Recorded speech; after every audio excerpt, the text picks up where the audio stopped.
Welcome to the Resilient Training Lab podcast.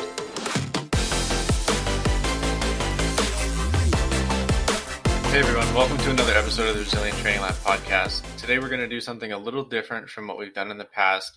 We're going to do a rapid fire episode where we spend 5 minutes on a bunch of different topics. We're going to set a timer, so hopefully Paul and I don't get carried away talking and spending too much time on any one topic.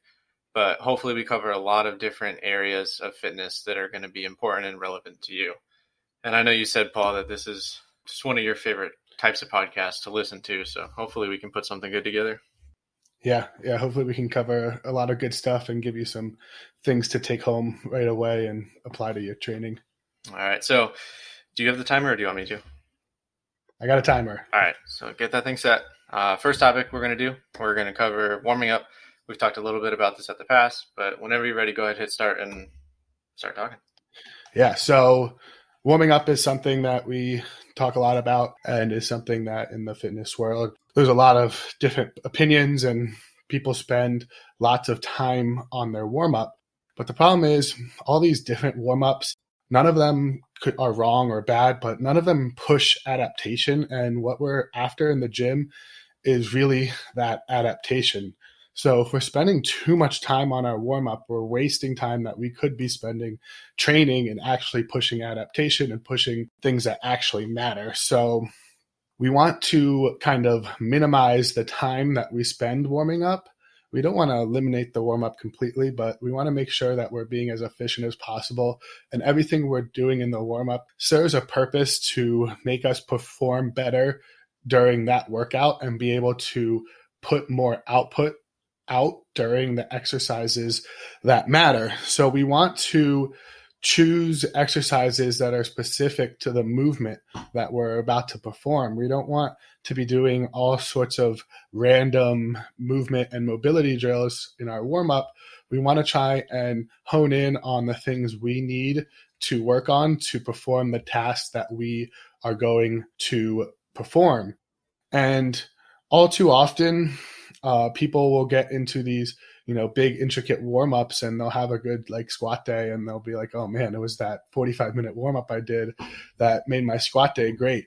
But in reality, they probably would have had a good squat day if they did a 5-minute warm-up that day anyways. So we really recommend trying to kind of trim down your warm-up, focus in on each movement and really try and ask yourself what you're getting out of that movement. And if that movement's really serving a purpose, and try to make your warm-up as efficient and as short as possible so you can spend as much time training. Yeah, I think along with that, in order to trim the warm-up, we need to figure out what's providing value to our training and what's maybe not. And so I think I've talked about this in another episode, but what I would do is, using the squat as an example, let's say we think of somebody who doesn't struggle at all with depth. They can get out of bed in the morning and hit a below parallel squat. They're probably not going to need to spend too much time at the bottom of a squat in their warm-up. They want to spend a little bit, but let's say they really collapse forward with their upper body when they're squatting. They just sort of round forward. We want to make sure that we're training that position in our warm-up because that's what's going to likely struggle once the bar's on their back. So while we don't want to cut out warm-ups completely, we just want to make sure that they're very specific to maybe some technique breakdown or loss of efficiency that is specific to that person. Yeah, and specific to that movement you're about to perform. If you're squatting, you're warming up for squats. If you're deadlifting, you're warming up for deadlifts. You're not just doing some random warm-up. I think something else that's important too is if we look at the exercises that are going to be really efficient and drive a lot of change, we want to be able to put 100% of our effort into that. So if we're fatiguing ourselves before our most important lifts of the day, that's probably not going to be the way that we get the most out of our training session. And so if we can really just keep our warm-up efficient so that we can put a very high level of effort into the most important lifts that we're doing that day, we can do all the other stuff after. You can spend as much time as you want after your big lifts working on whatever movements are important to you, whatever you like doing, whether it's more single leg work, more isolation work, more volume work, tempo work, anything. It just doesn't want to occur at the expense of the most important lift of the day. And speaking of effort, you don't want your warm up to be so long that you can't put effort and intent into your warm ups as well, because your warm up is going to probably be skill practice for the movement you're about to do. So you want to be able to put intent into those. And if you have a 45-minute warm up, there's no way you're putting intent to every bit of that. So trim it down, try to get it under 10 minutes, preferably around 5 minutes. And, really less than 5% of your time training should be spent warming up. You should be doing important things. And 5 minutes. Gotta let the timer go off so we have that hard stop. Yeah. So the next topic we're going to talk about is how sometimes results reinforce bad habits. All right. So I think this topic is going to be really relevant in a lot of different scenarios. And so the first one that I want to bring up is just when we consider weight loss. And so a lot of people have been successful with weight loss if we were to measure it by just the scale going down. And a lot of times we see success in that realm from over-exercising and extreme restriction when it comes to food. So it's not uncommon for someone to be doing hours and hours of cardio throughout the day and throughout the week, and they're eating maybe 800 or 1,000 calories or just some extremely low number. And while this will provide the outcome that we're looking for in the short term, it's not going to be the most ideal in the long term, mostly from a result of sustainability. It's just not going to be possible to over-exercise and under-eat without extreme negative health effects in the long term. And so I would consider this sort of burning the candle at both ends, right? We're burning it from the exercise side and we're burning it from the nutrition side. And if we can take a more well-rounded approach that's more moderate restriction over longer periods of time and eventually building back up into maybe like a maintenance where we're not actually restricting our body from any calories, and then having a slightly healthier relationship with exercise, not using it as punishment and not using it as a way to just burn more calories, but rather use it to reinforce how capable we are and use it to see how we can push our bodies and just how much they can do when we're challenging them in more productive ways. Yeah, that's a great point. And I think you also see this a lot when people kind of adopt certain programs, especially beginners, adopt certain programs or certain training protocols, and they see results and they kind of attribute these results to that training program. But in reality, it was more probably because they were just consistent at the gym and they were working hard. And we see this a lot because you see people in the gym get to like a certain level of strength pretty much regardless of their training program if they're working hard and they're consistent. But then they plateau, and then you see all these guys that bench whatever 225 and can't wonder why they can't bench anymore. They've been stuck there for years. Or you have whatever, I don't know, want to put numbers on it, but people stuck at these certain lifts that they've been at for years, and they were like, I don't know what's happening. I was progressing so fast doing this program, it was great. And then all of a sudden everything stopped. And, consistency and hard work will get you very far on any program. But at a certain point, you have to start to find kind of what works for you and the actual methods and training principles that are going to change your physiology to a degree past, kind of what your body wants to be at. Because our body doesn't necessarily want to get bigger and stronger. It's a very cost intensive process. So we have to really force that process. And sometimes when, we're seeing those beginner gains or seeing gains just from working our ass off, we can attribute that to successful programming, when in reality the programming was probably less than successful. Yeah, I think it's really common and easy to understand if we look at youth athletes, right? It's if you take somebody who's 13 years old and train them, and then they're significantly stronger when they're 16 years old, that was going to happen anyway. They were going to get stronger. And so they didn't necessarily have to have the most efficient or ideal program in order to do that. That was just where biology was going to take them. And if we consider that consistency and that effort inside of the gym, I think if we can just ask ourselves why we're being successful, we'll be a lot more likely to figure out what is working for us and what isn't, and maybe take a look into some of the research that's backing the things that we're doing And if we take that approach, I just think that's a lot more likely to result in success over the long term rather than, well, this is working for me, so I'm just going to keep doing it. And they keep doing it for years and years and years and years. Oh, no. Out of time. All Uh-oh. right. Got to move on. That's it. All right. The rules are the rules. All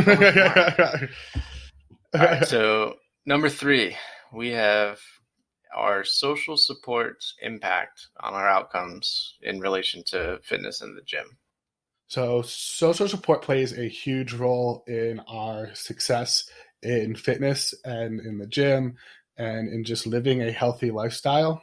When you surround yourself with people that are, have like-minded goals and are in that kind of same process of trying to better themselves every day, you get this support system that will build you up and support you and, motivate you and help you continue to push forward, versus if you surround yourself with people with other goals and maybe people that don't support your goals or don't see why you're doing the things you're doing, then you get kind of ridiculed by your friends, and then you get kind of peer pressured into doing things that might not support your lifestyle. And we are very social creatures, and whether or not we like to admit it, we give in to social pressures very easily. And when you're surrounded by people who, want to go out drinking every night and crushing pizzas every day and having a 6-pack of beer with it,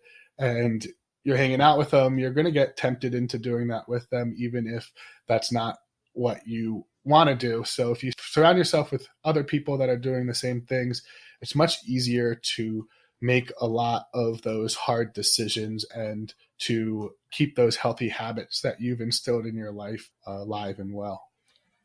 Yeah, I think so. I haven't read this and I need to get on that, but I think, was it James Clear's Atomic Habits? Just talking about how humans aren't innately motivated. A lot of our successes come from the environment that surrounds us. Have you read that book? Yep. Yeah, it's a solid read. So, well, I haven't read it, but I guess the general theme is that we want to create an environment that sets us up to be as successful as possible, right? And so if the environment in our home is one where we're constantly being tempted by maybe foods that don't currently fit our goals, or very high calorie, easy access foods when we're looking to maybe restrict some calories a little bit, we're going to have a very hard time saying no to those foods hundreds and hundreds of times as the weeks go by.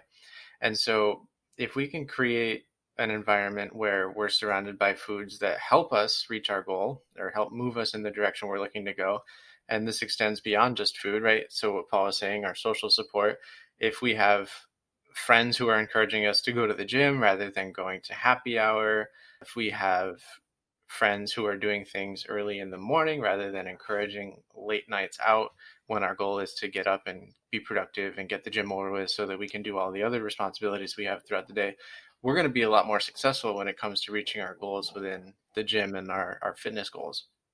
And so it's really important to take a step back and sort of critically think and evaluate what is going to create an environment that will provide me with the highest likelihood of being successful and reaching my goals. And if there are things that are not doing that for you, I would say we should evaluate their necessity in our life. I'm dancing around my words here because I don't want to say cut your friends out, but it can be a very unfortunate circumstance where we don't spend as much time with groups of people who are maybe not the right group of people for us at this point in time. Yeah, so got about 40 seconds here, so we'll try to grab one more key point here. And, having those friends at the gym with you, or friends that you work out with, or friends that you train on Zoom with right now is super helpful into keeping you motivated and keeping you consistent. And as you'll hear in this podcast, consistency is something we talk about a lot. And when those friends are there to help keep you consistent, when you don't feel like going to the gym and your best friend's going to be there and they're going to be texting you, hey man, where are you at? When you don't show up, it makes you go to the gym. And sometimes you don't want to go to the gym, but you want to talk to your friends. So you go anyways and talk to your friends, and then you're there anyways. So you start to work out. So having friends at the gym does a lot to help with consistency, and having that social support in the gym or with your workouts is huge. All right, went 5 seconds over. Sorry, the next one's a little different, right? How long are we setting the timer for? So the next one is kind of 2 parts, but they kind of bleed into each other. So we'll just set a 10-minute timer and kind of flow into them. The main topic is reasons you're not seeing progress. We're going to start with some broad topics and then talk specific towards certain goals. All right, so a few things that are going to play into our successes in the gym that'll allow us to see progress. The first one's going to be consistency. So when it comes to making progress, it takes a long time, right? We don't show up into the gym and see significant results after a week or a month, or a lot of times even a couple months. It takes 6 months or a year, depending on the goal. But what we can't do is we can't get derailed every time we make a decision that doesn't bring us closer to our goals. So a really easy way that I think of this is, if we're eating breakfast, lunch, and dinner 7 days a week, that's 21 meals. Just because we have one meal that doesn't bring us closer to our goals doesn't necessarily mean we need to just disregard the rest of the day. So that's 21 opportunities for us to I don't want to say stay on track, but it's 21 opportunities for us to work towards, again, whatever our ultimate goal is. And as long as we're hitting 80% of those and looking to be better each week, we're going to be in a pretty good spot. But if we let every little speed bump in the road derail our efforts, we're going to have a really hard time seeing progress in the long term. And then within the gym, we also want to be consistently putting in effort. If we have very good weeks and very bad weeks where, if we're not feeling the gym, we don't go, or when we are there, we don't really do anything. We spend most of our time talking, and there's not a lot of effort or intent within our workouts. That's going to also hold us back. Sometimes the most important thing for us to do, even though we're feeling crummy, is just get in there, get it done, and work hard, and recognize that we're going to have to do that whether it's a good day or a bad day. And as long as we can stay consistent in these areas, we're likely going to start to see some pretty cool progress in the long term. And then one other factor that plays into that is going to be our sleep. So it can be really hard to consistently manage our sleep, especially for some people who might have trouble sleeping. But it's going to allow us to put as much effort as we can, both into our workouts and our other daily responsibilities. And then there's a lot of research that shows the better we sleep, one, there's a less likelihood that we end up getting injured or reporting higher levels of pain. And then, so that would affect our exercise. And then on the diet side of things, if we're not sleeping as much, we have less appetite control. We experience higher levels of hunger and lower feelings of fullness or satiety. Yeah, so check out our sleep seminar on YouTube for all about sleep. So sleep, effort, diet, consistency are, those 4 big pillars that we're going to want to see regardless of your programming. And those 4 things will get you very, very, very far in the health and fitness world. And those 4 things, they're definitely the most important. And, like Ryan was saying, is you don't have to be perfect and be consistent 100% of the time. We want to see consistency over the long run. And that means, we're human. There's going to be times that we're not perfect, and there's times we're going to fall off the train, but that means bouncing right back and getting right back on the train and continuing the gains train. So we don't expect you to be 100%. Think more in that 80% range, like Ryan said. Give yourself some time to give yourself that chance to mess up. Don't get too hard on yourself. Yeah, and just really quick too, a lot of people have this mindset of, all right, I need to lose 10 or 15 or 20 pounds or whatever the number is. And all right, cool. Let's say you do that. Then what? You're going to gain it all back if you can't maintain these changes or maintain these habits. And so if we can just fall in love with consistency in the beginning and really make it our focus to create the consistency, then the outcome will happen. So it's kind of like focusing on a behavior goal that will allow us to reach our outcome of weight loss, because we don't just want to, be miserable for 2 or 3 months, lose some weight, and then, all right, we're done. I don't want to be miserable anymore. Then you just end up gaining it all back. Yeah. We want to make fitness a lifetime thing. This is something that you should be doing.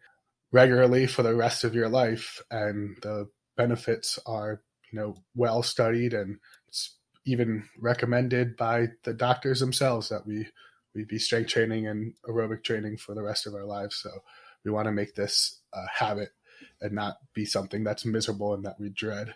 So when it comes to like fat loss in particular, what do you see kind of holding people back most often? So I think at this point, most of us have heard of calorie counting, or just understanding that calorie is a unit of energy. And if we want to lose weight, we need to make sure that we are in a deficit, which would mean the calories that are expended from our activities of being alive for that day, or even, I think it's better to look at calories over the longer period of time rather than a daily deficit, maybe consider a weekly deficit.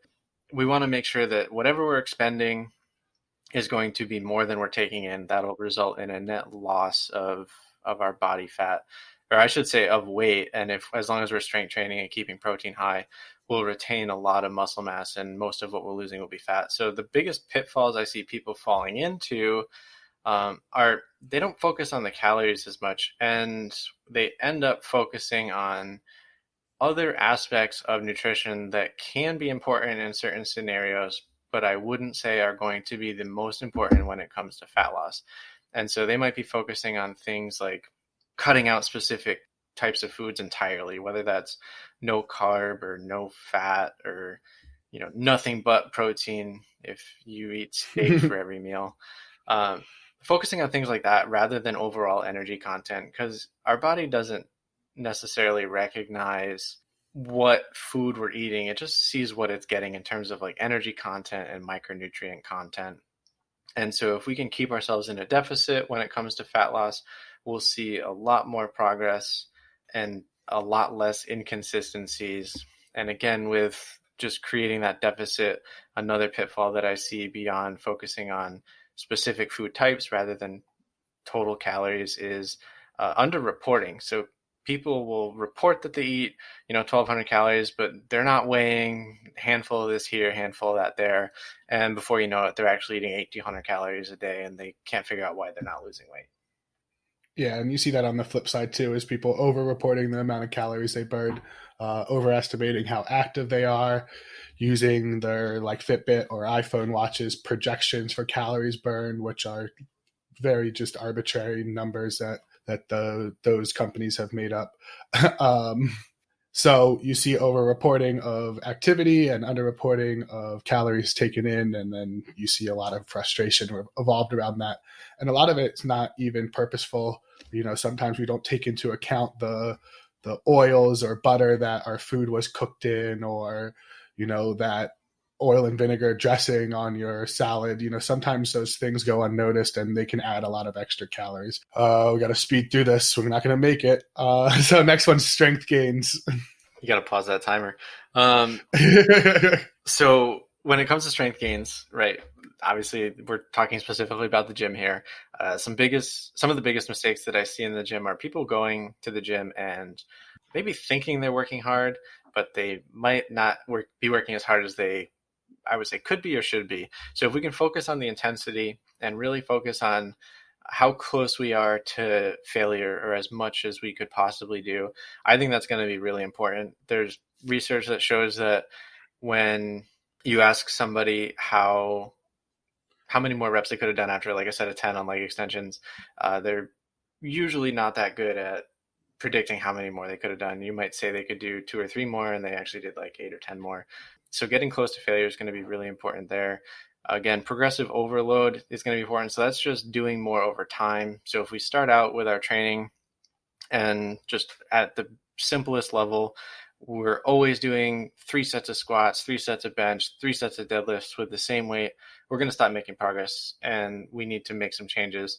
And there's a lot of variables we can change to make those exercises and those training programs move them forward, whether it's more weight or more sets or more reps. You can play around with a lot of different variables, but it's important to be at least pushing one of them forward in some way so that you're providing more of a stimulus to your body and more stress, which will again drive adaptation. And then, Paul, you want to talk about singles? Yeah, so the last part there is singles. Or skill work, whatever skill you want to get stronger in, you have to actually practice. In the sport of powerlifting, that's singles. If you're an Olympic lifter, that's still singles with the clean and jerk and the snatch. So being able to practice the skill involved in the strength that you want to perform. If that's strongman, that's the specific events. But there's a law of specificity, and we're going to get better at the things that we train. And if we want to get stronger at singles, we need to do singles. And we're already 30 seconds over, but I'm going to pound out lean body mass real quick. So I'm not seeing progress in lean body mass. It's usually because you're not eating enough protein. So you want to make sure that you're eating an adequate amount of protein, probably a little bit more than is recommended. The next part is training wise. You need to make sure that you have sufficient stimulus in the gym, and that's going to be mostly volume related. The intensity isn't as important with hypertrophy, but the amount of volume that you're doing is as important. And you want to be able to choose exercises that you actually feel those muscles that you want to train working. And then the last part is being in a calorie surplus. We talked about being in a calorie deficit for fat loss, but if you want to put on lean body mass, you need to be in a calorie surplus. Oftentimes people want to put on muscle, but they're afraid of gaining weight. But if you want to put on muscle, you need to gain weight. It's impossible to put on muscle without gaining weight. Muscle is weight. Muscle weighs weight. So you need to gain weight, and you need to be in a calorie surplus if you truly want to put on lean body mass. All right. Since we're already over, what's another myth, right? So you said something earlier and you just brought it up again. And I think it'd be cool to talk about how our bodies don't want to gain a lot of muscle mass. They don't want to get a lot stronger. And if we look at our bodies want the lowest cost of living possible when it comes to energy output, right? We want to exist, but we don't want to expend high levels of energy for no reason. We want to be efficient, right? So is that why our bodies don't want to hang on to a ton of excess tissue? Yep. Yeah. So you got to be making sure that you're eating enough to support that excess tissue, because our body is going to be looking for the lowest cost of living. It's going to be trying to be as efficient as possible. So somebody made the reference that muscle is rented. You have to pay for it. If you stop paying for it, it's not going to stay around. Yeah, our bodies want to be like those sponges in the bottom of the ocean, just chilling, staying alive, doing nothing. All right, what do we got now? So you got your timer ready? Yeah. All right, so ready. I'll toss it over to you. So this next topic, we're going to cover what is training versus what is working out. Yeah, so this kind of ties into that last topic we were talking about, and is going to really nail home that point of consistency and having a plan. And all too often, people come into the gym and they just come, they want to get a good workout in. They come in and they want to get a sweat on. They want to, work hard, and then that's it. There's no long-term plan. There's no bigger picture. And while this might work, when you first start, you'll see some gains just from, starting to move more than you used to. But over time, this randomness isn't going to get you very far. So that's where this concept of training versus working out comes in. And we want to take people from working out to training. And training is more of, it's a skill. Training is a skill that you have to practice. People think of like baseball or a sport, and they think of people, practicing that sport. Well, training is that too. It's practicing, the sport of lifting weights. And we need to have consistency, and we need to have a plan that has progressive overload in place and teaches people skills that they can build on and get better and better at, so that we can move towards goals and towards physiological markers of success instead of just randomly and haphazardly working out. Yeah, I think that analogy is important. The baseball one that you just used. If you think of practicing for baseball, you don't just show up and play the game. You show up and you work on your fielding, you work on your throwing, the pitchers will work on pitching, the catchers will work on catching, everybody's working on their batting. And so all of these different skill sets make up the whole baseball player. And you see the same thing in the gym. Just because you're really good at squats and you have trained squats a ton doesn't necessarily mean you've put the same level of effort and dedication into your deadlifts or into your bench press. And so if you can consistently work on all facets of exercise, whether that's maximal strength, you can work on aerobic conditioning, you can work on anaerobic conditioning. I mean, there's so many buckets we can fill based on what our training plan looks like that we can really develop beyond just showing up and doing whatever machine is open or whatever feels good that day or whatever we want to do. So maybe what got you started isn't necessarily what's going to get you to where you want to be. When you brought up some things there that are important is those buckets of training and how we want to be kind of looking at what buckets we want to fill, what goals we have, and designing our training to get us to those goals instead of just trying to do it all at once.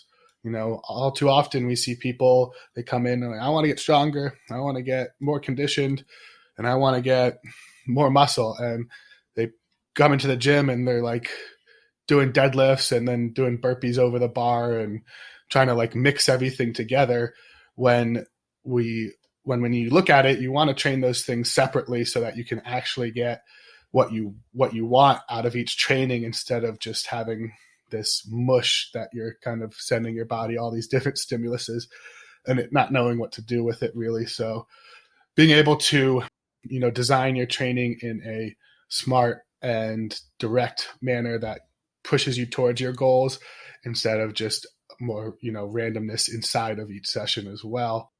And then along those same lines is knowing that training those different buckets takes different intensities, it takes different volumes, it takes different training stimuluses, and knowing that some days are going to be, you know, hard output days and some days are going to be lower intensity days, and all of those are important. And, you know, getting rid of that need to feel like dead and just like shot at the end of your workout and starting to understand the process behind all of it and not getting past that, you know, it's not a successful workout unless I'm drenched in sweat and can't breathe, because there's a lot more to training than just that. All right. So the next three kind of blend together too, but we'll spend about 5 minutes on each of them, you know, because they're super important and they're things that, you know, sometimes people come to us with all sorts of different goals. And when we try to explain to them how these topics fit into their goals, sometimes it's a little bit lost, and people come in with certain goals and certain ideas of what they should be doing when they are training for their goals. And we'll talk about kind of what you should be doing and why you should be doing that. So the first thing is hypertrophy, which is adding lean muscle mass to one's frame. You know, a lot of people come in, they're scared to add muscle mass to their frame. I don't want to gain muscle. Why would I want to do that? Yeah, this is literally a conversation I had with my dad a few months ago. You know, he talked about possibly getting to the gym one day, but not caring about his muscle mass. And I was like, hell yeah, you care about your muscle mass. And here's why. So if we care about our muscle mass because, first of all, it's related or correlated with a drop in all-cause mortality. So what that means is you are less likely to die from a ton of different causes. The more muscle mass we have, we're going to see a decreased likelihood of cardiovascular disease, high blood pressure, high cholesterol, diabetes. There's just a lot of medical conditions that are going to have their risk reduced if we are training to build muscle mass. We will see some interesting things like a reduced severity of Alzheimer's disease. You have a better response to cancer treatment. The more muscle mass that you have reduced risk of complications and surgeries. You have higher rates of survival of traumas and a reduced amount of time spent in the ICU should something critical ever happen to you. So we can see that muscle mass is providing almost like I don't want to say a shield to us, but it really is a protective tissue, and it helps create a lot of resilience within our bodies. Yeah, that's the big thing is, you know, the more muscle mass you have, the more resilient you're going to be, the more stress you're going to be able to take in, you know, a physical manner. So that, I don't know, I don't think that protective shield is a bad analogy. I mean, that's more or less what it is. Like that, the more muscle mass you have, strong people live longer, and muscle mass is a part of strength.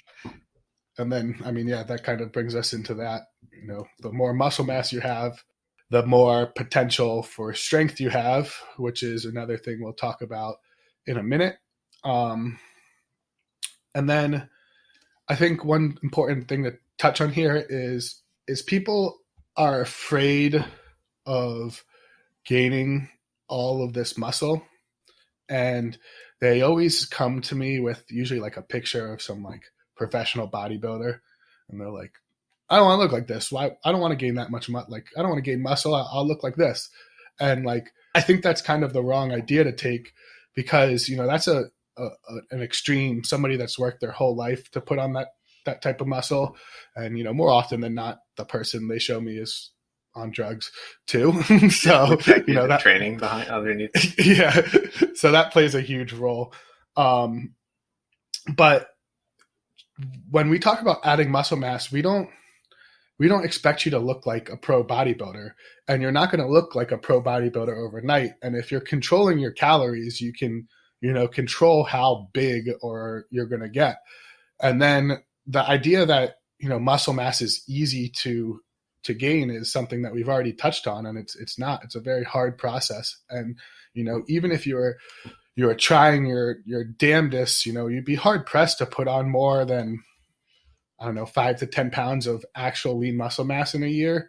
So like it's a slow process. And just because we're talking about hypertrophy and adding lean muscle mass doesn't mean we want you to blow up into a bodybuilder. We just want a adequate amount of lean muscle mass. And when people start to get that, they start to realize that's the physique they were after anyways. Everybody wants that air quote toned look, and really what that is being muscular and lean.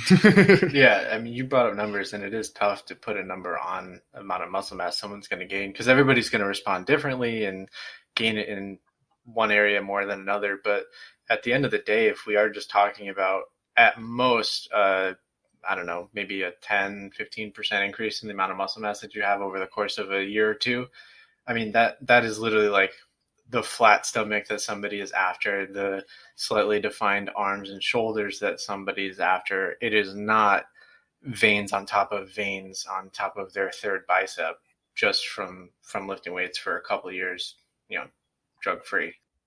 Yeah, and a lot of that comes down to leanness too. I mean, those guys on stage are at like 4% body fat. Nobody walks around like that. You're not going to accidentally become an IFBB pro bodybuilder.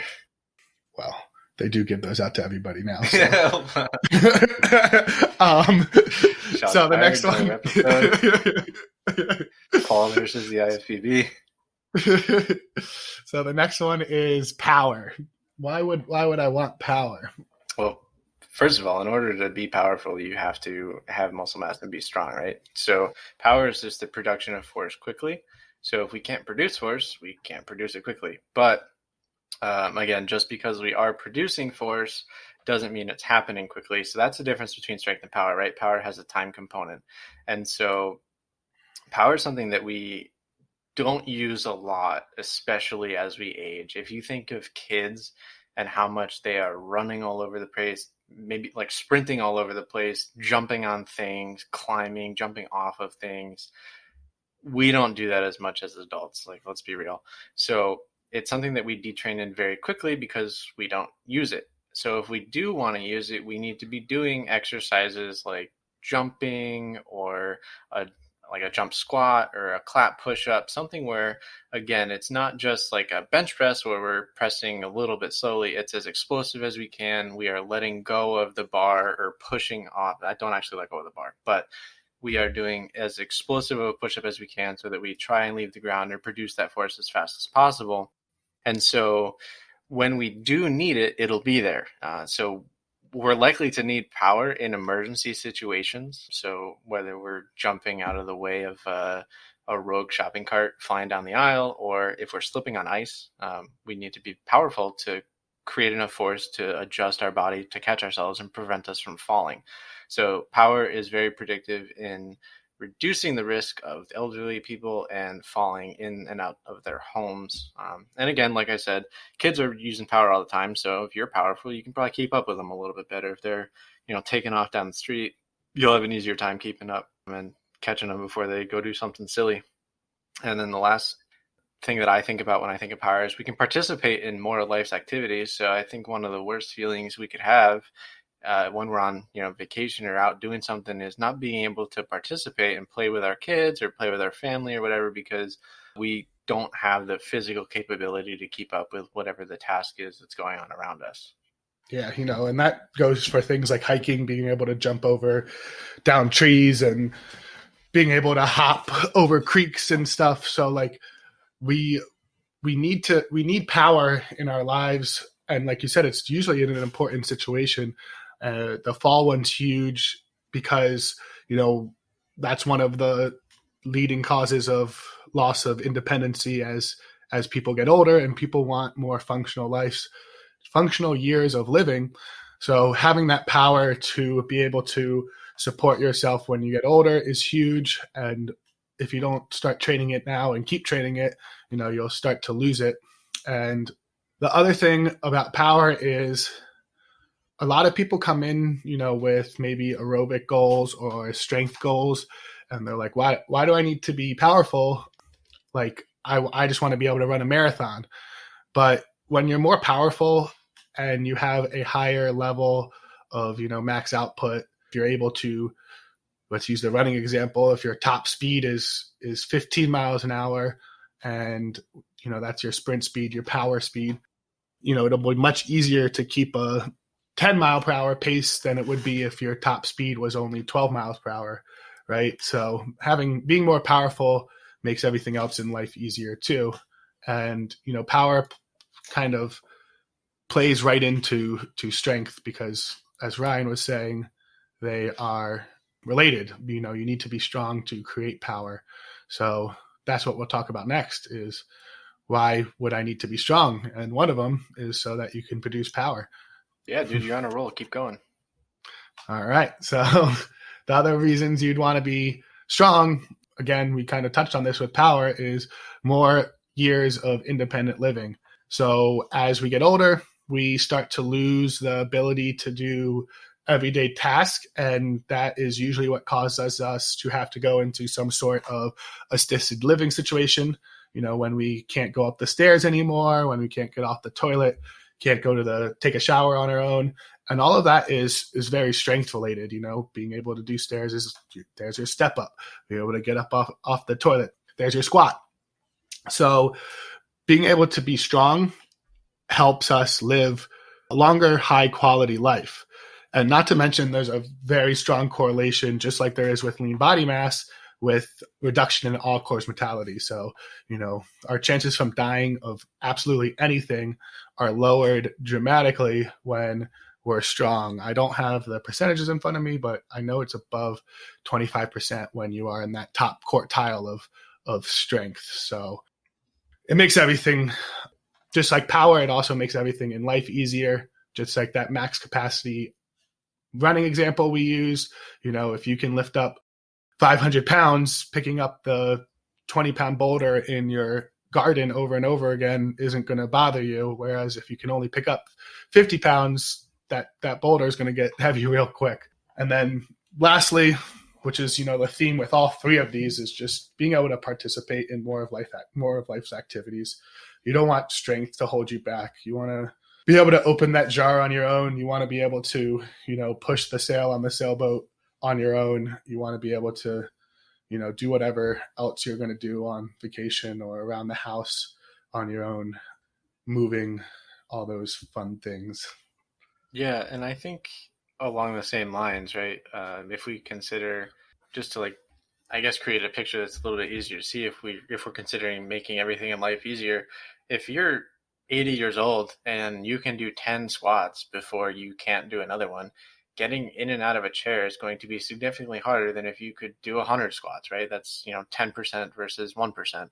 So the gym is the opportunity or the place for us to increase what our body is capable of in any different position. And so I don't think people come to the gym with the idea that it's going to make gardening easier for them or any yard work or some of these activities that we really don't think of that we just do on a daily life. But or throughout our daily life. But if we lose the ability to participate in a lot of these activities or do these necessary tasks that are required of us to live on our own or do whatever our job requires, the gym is the way or the spot that we can go to where the environment is completely controlled and we can set up a certain task with specific constraints that will allow that person to get better and build up their ability to perform that task over time to the point where it's no longer something they think about. They just do it. Yeah. And oftentimes, people come to us and they have these goals, or they just say, I want to be healthier. But then when we talk about strength, they're like, oh, no, I don't want to, I don't want to lift heavy. And there's multiple whatever reasons they cite. And a lot of times they don't realize how being stronger can make everything in their life easier.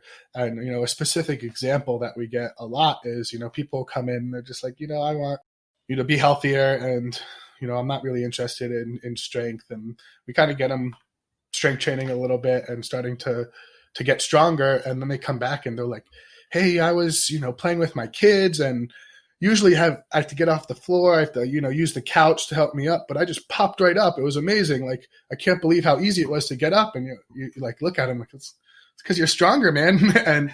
and then the light bulb clicks.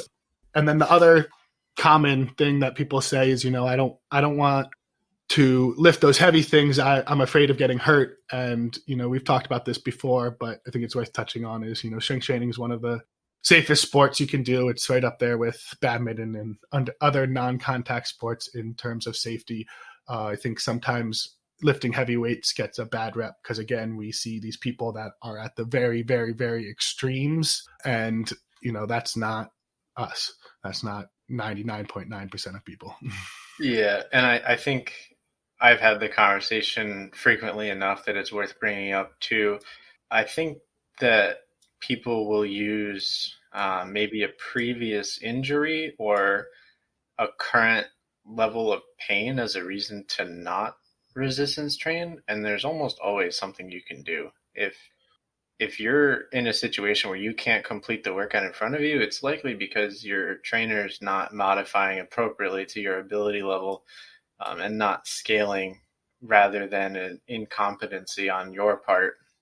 And so, again, I just think a lot of times I encounter people who have a high, they expect that there's a barrier of entry to fitness or to strength training that's much higher than it actually is.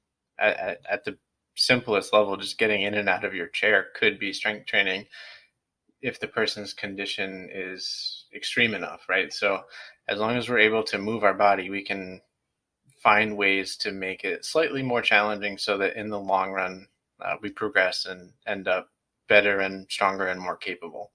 Yeah. And that's, one of the reasons you should, find a coach that can help you find the right entry point to strength training and progress you safely and in a smart and progressively overloaded manner. And then finding the right entry to fitness and finding kind of where you're currently at and how to progressively overload you in a smart and efficient manner. Because at the end of the day, strength training actually has, a pain relieving effect when dosed properly. So even if you're in pain, moving and strength training is probably going to be beneficial to you. And that's probably about 30 seconds over a timer. I really felt the pressure on this one. I know. I had to talk fast a couple times. We only went over on 1.5 topics. I think we set ourselves up for failure looking at the outline with how much was in that section and how little time we gave ourselves. Yeah, well, we made it, so. We're destined to go over there. All right, anything else? That's it. Yeah, thanks for joining us. Yeah, thank you. So this is a little bit different of a format than we're used to. We hope you guys like it. If you did, leave us a review and let us know, and we can do more episodes that are similar to this, and we can talk about topics that you guys are interested too. So always remember, you can reach out to us on Instagram or Facebook or whatever, email, and request some topics. We're totally open to doing Q&A episodes or really talk about anything related to strength training and the gym. So you can give us a shout out, Ryan_Resilient on Instagram, Paul_Resilient on Instagram, Resilient Training Lab, pretty much everywhere. www.resilienttraininglab.com, Resilient Training Lab on Instagram. Do we have a YouTube? TikTok? Do we have a TikTok yet? No. No TikTok. You won't see me dancing anytime soon. Yeah, so we have a YouTube page that has a ton of videos on ways to modify exercises and a whole bunch of other topics that can be really useful right now and when the gyms open back up. So be sure to check that out. Leave us a review on whatever platform you're listening to us on. And yeah, I think that's it. Thanks for listening, everybody. All right. Thanks for coming on. See you next time.